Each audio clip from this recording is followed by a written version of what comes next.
মিনাসান konnichiwa. আজকে আমরা জাপানি ভাষায় ফল কিভাবে বলতে হয় এটা শিখব এবং কিছু পপুলার ফলের নাম বলবো। জাপানিজ ভাষায় ফলকে বলা হয় কুদামোনো। কুদামোনো হচ্ছে ফল।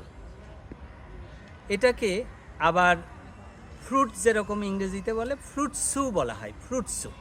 এটাকেও ফল বলে, ফ্রুটসু। কুদামোনো অথবা ফ্রুটসু। এখন সবচেয়ে পপুলার ফল হচ্ছে চেরি।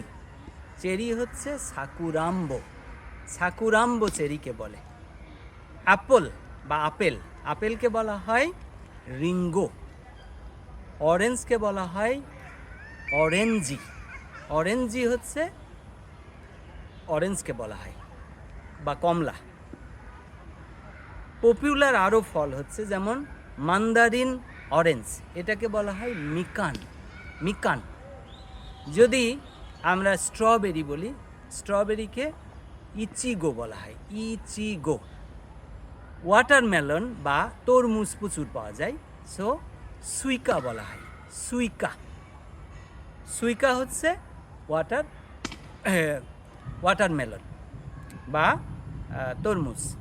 এবং স্ট্রবেরির পরে ব্লুবেরি পাওয়া যায় এখানে। ব্লুবেরি হচ্ছে বুরুবেরি, বুরুবেরি। বানানা, বানানা হচ্ছে কলা। ম্যাঙ্গোকে বলা হয় বা আমকে বলা হয় মাঙ্গো, মাঙ্গো। এটাকে আঙুরকে কি বলা হয়?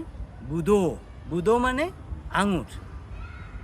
বরই, বরই জাতীয় ফল পুরামো, পুরামো হচ্ছে বরই, বরইকে বলা হয়। পিস একটা ফল আছে, সেটাকে বলা হয় মোমো, মোমো হচ্ছে পিস। তো এই হচ্ছে মোটামুটি জাপানে যে ফলগুলো পাওয়া যায় তার আমরা জাপানিজ নাম শিখলাম। এবং মেলন, এই লেমন, লেমনকে বলা হয় রেমন, রেমন। রেমন হচ্ছে লেবু, লেবু জাতীয় বা লেবুকে বলা হয় রেমন। থ্যাংক ইউ, আরিগাতো গোজাইমাস।